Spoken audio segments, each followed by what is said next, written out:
যতগুলা বোন ছিল সামনে প্রত্যেককে পিটাইছে এবং বাজেভাবে টাচ করছে, একজন টাইগার পাস থেকে যেতে পারে নাই। আমাদের টার্গেট ছিল আমরা কোনোভাবে রাজপথ থেকে যাব না। যখন আমরা 11 জুলাই চট্টগ্রামের রাজপথে নামতে পারছি না, তখন আমাদের বোনেরা আমাদের ঢাল হয়ে দাঁড়িয়েছে সামনে। আমার আজকে খুব 11 জুলাইয়ের কথা মনে পড়ছে,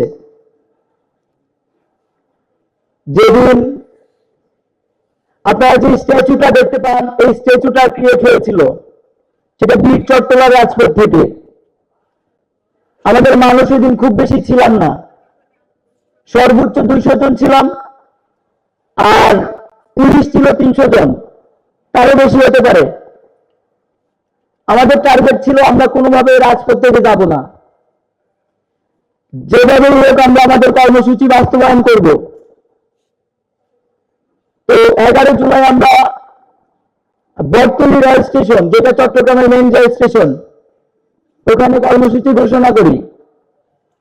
বৃষ্টি ছিল এবং এর আগের দিন সারাদিন বাংলা ব্লকেট ছিল, যার ফলে উপস্থিতি কম ছিল।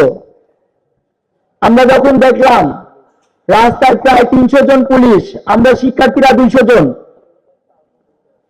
আমরা আলোচনা করছিলাম কিভাবে আমরা রাজপথে যেতে পারি, কিন্তু পুলিশ থেকে বারবার আমাদের কাছে মেসেজ আসছিল, আপনারা আজকে রাজপথে যাবেন না, এখানে দাঁড়াবেন, দাঁড়িয়ে স্লোগান দিবেন আর কর্মসূচি শেষ করে চলে যাবেন। এখানে আমার বোনদের কথা অস্বীকার করার সুযোগ নাই, এবং আমি শুধু চট্টগ্রামে না, সারা বাংলাদেশেই দেখেছি জুলাই অভ্যুত্থানে একটা গুরুত্বপূর্ণ ভূমিকা ছিল আমার বোনদের। যখন আমরা 11 জুলাই চট্টগ্রামের রাজপথে নামতে পারছি না, তখন আমাদের বোনেরা আমাদের ঢাল হয়ে দাঁড়িয়েছে সামনে, বলেছে আপনারা পিছনে আসেন, আমরা সামনে আছি, জান আর আমাদের মধ্যে, বাট আপনারা পিছায়েন না। আমরা টাইগার পাস পর্যন্ত মার্চ করে যাই পুলিশের ব্যারিকেড ভেঙে। টাইগার পাসে কি আমাদেরকে চূড়ান্ত ব্যারিকেড দেওয়া হয়, এক চুলো আমাদেরকে যেতে দেবে না। সামনে থেকে 2 জন নেগোসিয়েশন করতেছিল আর পিছনে আমরা ছিলাম। তো আপুরা বলতেছিল যে আপনারা কি যাবেন কি যাবেন না, যদি না যান তাহলে বলেন, আমরা যাবো। তো আমি যে 2 জন নেগোসিয়েশন করতেছিল, আমি বলছি যে আপনারা নেগোসিয়েশন করেন পুলিশের সাথে, আমরা দেখতেছি। তো ওদেরকে নেগোসিয়েশন করতে দিলাম, আপুদেরকে বললাম আমরা পিছন থেকে ফোর্স করতেছি আর আপনারা সামনে যাবেন, আমরা পিছন থেকে ফোর্স করব। কারণ একটা ছিল, স্ট্র্যাটেজি ছিল যে আপুদেরকে তো সহজে টাচ করবে না।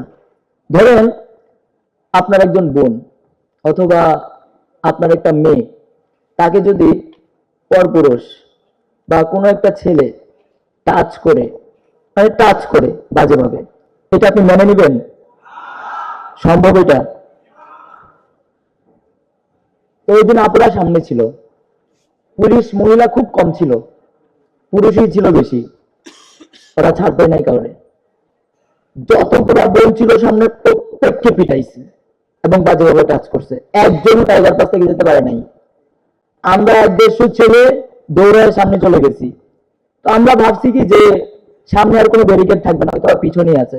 2 নাম্বার গেট পর্যন্ত গেছি, যাওয়ার পরে দেখি যে পিছনেও পুলিশ সামনেও পুলিশ, মাঝখানে পড়ে গেছি আমরা। আমাদের বাম দিকে শুধু দৌড়ানোর রাস্তা আছে, পিছনেও নাই, সামনেও নাই, ডানেও নাই। তো যখন পুলিশের লাঠি চার্জ শুরু করলো আমাদের উপর, 300 পুলিশ, শিক্ষার্থী আমরা 1 থেকে 150 জন লাইভ করতেছিলাম। তো পুলিশের লাঠি চার্জের কারণে সবাই দৌড়াচ্ছিল। আমি যখন আমরা প্রথম ব্লক করি রাস্তা, ওই দিন আমি একটা কথা বলছিলাম যে কোনোভাবে রাজপথ ছাড়বো না, প্রয়োজনে নিজেকে পেট্রোল দিয়ে জ্বালায় শেষ করে দেব, দাবি আদায় না হওয়া পর্যন্ত রাজপথ ছাড়বো না। বারবার আমার মাথায় এটা ঘুরতেছিল এবং এটা আমাকে গিলটি ফিল করাইতেছিল যে আমি তো মানে মানুষ যাদেরকে আমি কথা দিছিলাম তাদের সাথে আমি প্রতারণা করতেছি, দেশের মানুষের সাথে প্রতারণা করতেছি। তো যখন দেখলাম যে আমার পিছনে আর দৌড়ায় যাওয়ার আর কেউ অবশিষ্ট নাই, আমি সবার পিছনে ডাকলাম সবাইকে, কেউ দাঁড়ায় নাই, কারণ স্বাভাবিকভাবেই দাঁড়াবে না। ছাত্রলীগ এবং পুলিশ মিলে আমাদেরকে অ্যাটাক করতেছিল। তো আমি দাঁড়ায় গেলাম, চোখটা বন্ধ করলাম, বন্ধ করে এমনি দাঁড়ায় গেলাম। বলতেছি যে শুট মি। তো আমি ইন্নালিল্লাহি পড়তেছি আর আব্বা আম্মার কথা মনে হচ্ছে। তারপর হঠাৎ করে দেখি যে কেউ একজন আমাকে এসে ধাক্কাচ্ছে। তো দেখলাম যে পুলিশে ধাক্কাচ্ছে। 5-6 কিলো দৌড়ে আসছি আমরা, শরীরে কোনো এনার্জি নাই। তো আমিও পাল্টাপাল্টি ধাক্কাচ্ছি, এক পর্যায়ে পড়ে যাই। তো যেখানে 100 মানুষ ছিল, 30 মিনিটের মধ্যে সেখানে 2000-এরও বেশি মানুষ হয়ে গেছে। এবং 11 জুনের পর থেকে স্বৈরাচারের কোনো বুলেট এই দেশের ছাত্র জনতাকে দাঁড়িয়ে রাখতে পারে নাই। কেউ বুলেট ভয় পায় নাই।